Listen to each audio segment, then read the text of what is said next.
Le plaisir est pour nous de vous retrouver en ce début de semaine pour vous informer, mesdames, messieurs, tout d'abord les titres. Un seul titre au sommaire de ce journal, la collaboration entre la RDC et la société belge Semlex n'existera plus. C'est Marie Toumba Nzenza, ministre des Affaires étrangères de la RDC, qui l'a annoncé le vendredi dernier. Cette entreprise était chargée de fabriquer les passeports. Voilà tout pour les titres.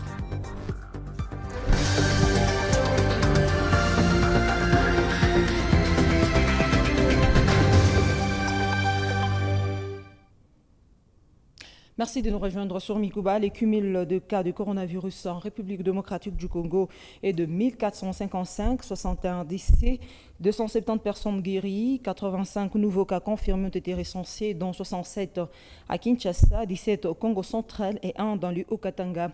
L'équipe de riposte notifie aussi 41 nouvelles personnes guéries, 472 cas suspects en cours d'investigation et 959 en bonne évolution. Cette province au total sont touchées par le virus. Je venais de le dire, Marie Toumba Nzenza, ministre des Affaires étrangères de la RDC, a affirmé le vendredi 15 mai via la radio Okapi que le pays ne renouvellera plus le contrat avec la société de fabrication des passeports. Elle a aussi confirmé avoir rompu le contrat avec la dite entreprise belge. C'est un commentaire signé Raymond Mwamba. C'est dans une correspondance datée du 7 mai que la ministre congolaise des Affaires étrangères a adressé au président du groupe de la société belge Semlex, annonçant l'arrêt du contrat pour la production de passeports biométriques en République démocratique du Congo. Dans cette lettre, le gouvernement congolais, par le biais de Marie Toumba Nzenza, confirme la fin du contrat pour l'implémentation du système d'identification biométrique national et l'intégration de la production des passeports électroniques congolais. Selon l'agence britannique Reuters, Semlex avait négocié le contrat pour le passeport avec l'ancien régime en 2014-2015. Lors de la négociation à Dubaï et à Kinshasa, les prix unitaires du passeport étaient passés de 21,5 $ à 185 $ américains. Selon le contrat, pour chaque passeport acheté, 60 $ doivent être réservés à une société écran. À partir du 11 juin prochain, la République démocratique du Congo invitera Semlex à bien vouloir procéder à l'état des lieux de tous les systèmes, infrastructures et logistiques avec le ministère des Affaires étrangères afin d'arrêter les dispositifs transitoires. À titre de rappel, des organisations non gouvernementales, mouvements citoyens et 51 citoyens congolais ont dénoncé le mercredi 13 mai dernier le contrat passé entre l'ancien régime et la société belge fabricante de passeports. Ces organisations ont toutes demandé que la justice congolaise puisse lancer une enquête sur les allégations de corruption liées à l'attribution du marché à Semlex. Un bateau a chaviré sur le lac Kivu la nuit de samedi 16 mai 2020 à Bukavu. Le bilan provisoire fait 12 rescapés, un mort, 7 personnes disparues. Selon les observateurs, c'était un petit bateau de loisirs à Moumba appartenant à un sujet allemand. À son bord, il y avait 23 passagers au total. La plupart des jeunes étaient des grandes familles de Bukavu. Le gouverneur de la province de Hongwabidji a présenté ses condoléances aux familles éprouvées. 23 ans, le 27 mai 2020, de la libération de la République démocratique du Congo par Laurent Désiré Kabila. Le mouvement de l'AFDEL a permis à M. Kabila de chasser Mobutu du pouvoir après 32 ans de règne. Dans cette lutte historique, on retiendra la bravoure des jeunes soldats d'Ikadogo qui ont mis fin au système dictatorial du maréchal Mobutu. Le 17 mai 1997 reste un jour historique pour le pays, pour le peuple congolais. Retour sur l'événement avec Dorsam Teb.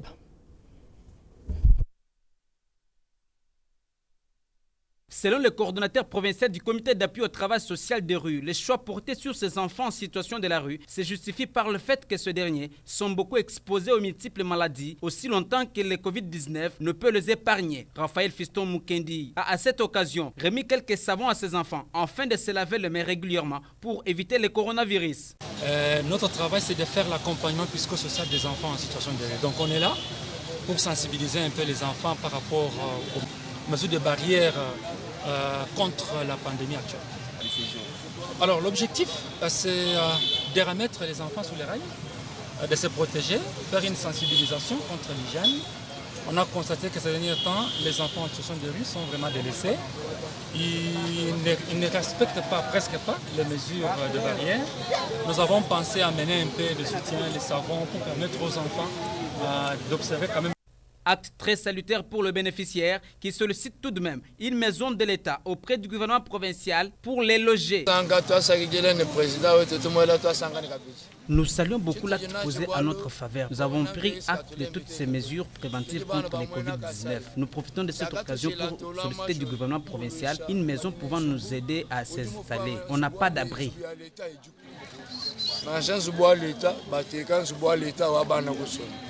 Rappelons que les enfants réunis ces jours ont été, avant toute chose, sensibilisés sur les mesures barrières de coronavirus et viennent ainsi du grand marché Kananga et du centre-ville. L'élément que venons de suivre était plutôt l'activité du samedi dernier pour le comité d'appui au travail social des rues qui a volé à la rescousse des enfants des rues. Leur activité a consisté à la sensibilisation contre le Covid-19 et à la distribution de savon pour le lavage de mains. Je disais 23 ans, le 17 mai 2020, de la libération de la RDC par Laurent Désiré Kabila. Le mouvement AFDEL a permis à Mouzé Kabila de chasser Mobutu du pouvoir après 32 ans de règne. Dans cette lutte historique, on retiendra la bravoure des jeunes soldats dits Kadogo qui ont permis de mettre fin au système dictatorial du maréchal Mobutu. Le 17 mai 1997 reste un jour historique pour le peuple congolais. Retour sur l'événement dans ce commentaire signé d'Orsem Teb. Au matin du 17 mai 1997, Mobutu est contraint à l'exil sous la pression des armes. Malade et abandonné par ses alliés occidentaux, qui voyait jadis en lui un rempart contre le communiste, Mobutu s'enfuit avec sa famille à Lomé, au Togo. Le même jour, les troupes de l'Alliance des forces démocratiques pour la libération du Congo AFDEL, conduites par Laurent Désiré Kabila, entrent à Kinshasa et s'emparent du pouvoir. Pour Mobutu, c'est la fin d'un règne de 32 ans.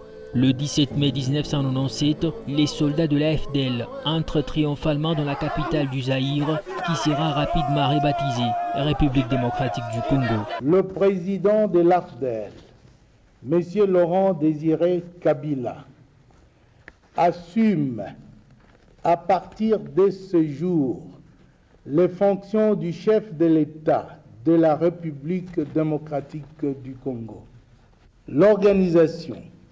L'obligation à tous les éléments des forces armées zaïroises, ainsi qu'à toutes les forces spécialisées, à déposer les armes à 11 heures locales devant les forces de l'armée de libération du Congo. 11 heures, heure de Kinshasa. I'm very happy. Chaussés des bottes en caoutchouc, les soldats de Kabila, dits Kadogo, enfants soldats, ont réussi à chasser du pouvoir le président Mobutu. Accueillis en grande pompe, les Kadogo ont fait preuve de grande force en mettant fin au système dictatorial. M. Laurent Désiré Kabila a réussi à forger au peuple congolais un esprit d'autoprise en charge et à les cristalliser dans une idéologie des combats par son slogan « Ne jamais trahir le peuple ». La guerre de la libération qui a commencé en octobre 1996 à Ouvira se termine à Kinshasa le 17 mai 1997. Dans un grand pays comme la RDC, c'était une œuvre de maître. Cette guerre a permis à connaître qui était Laurent Désiré Kabila. Si Kabila est mort, le peuple doit s'approprier cette date du 17 mai et faire d'elle un lien des prises en charge de sa démocratie et de sa libération effective, 23 ans après. La province du Lualaba vient de perdre un grand homme dit Dieu. Le révérend pasteur Georges Ningwa a quitté la terre des hommes le vendredi 15 mai de suite d'une courte maladie. Sa mort crée un vide dans le chef des pasteurs de Kolwezi et particulièrement dans le fidèle de l'église Carmel qui garde plusieurs souvenirs de cet homme. Louis Fatou. Il était une marque déposée dans la communauté chrétienne du Lualaba. Pasteur de l'église Carmel, un grand personnage de la 30e communauté, le révérend Georges Ningwa laisse un énorme vide au sein de sa famille biologique et chrétienne. C'est quelqu'un qui m'a vu naître, c'est quelqu'un qui m'a vu grandir, il m'a donné les ABC de la foi chrétienne.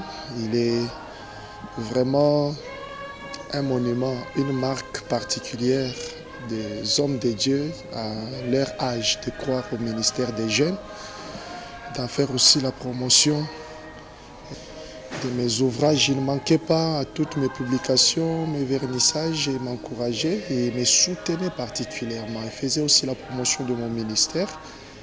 Et moi, je suis tellement affecté parce que je suis la personne parmi les deux qui ont assisté à son décès depuis la réanimation. C'est moi qui l'ai pris de la réanimation jusqu'à la mort, que les mettre même dans les frigos. Donc j'ai vraiment un souvenir très choquant d'avoir vu un homme, un être très cher et particulier comme cet homme de Dieu qui vient de nous quitter. Donc c'est irremplaçable, c'est très choquant et très fort. Bon, des hommes comme ça, c'est pas par la grâce de Dieu si on en aura. Un homme très triste et profondément touché par la mort du révérend Georges Niengo. Je le considérais personnellement comme un grand frère par rapport à la foi et par rapport au ministère et par rapport à la vie. Et il a été de très bons conseils avec moi par rapport à la vie et ma vie personnelle et par rapport à mon ministère. C'est quelqu'un qui m'a beaucoup impacté. J'ai retenu de lui un homme très serviable, charitable, humble et de très bons conseils. Il était facile à vivre. Auprès de lui, j'ai appris que la vraie grandeur, c'est d'être au service des autres. Un homme très pacifique, loyal, jovial et généreux, pasteur Georges Niengo avait un esprit très développé qui a fait de lui un exemple à suivre pour d'autres hommes des dieux. Un homme qui savait bien traiter avec les gens de sa génération, il savait se rabaisser. On pouvait inviter Papa Georges dans n'importe quelle convention. Il ne choisissait pas les endroits, il ne choisissait pas la qualité d'église. Il allait partout, il collaborait avec tout le monde.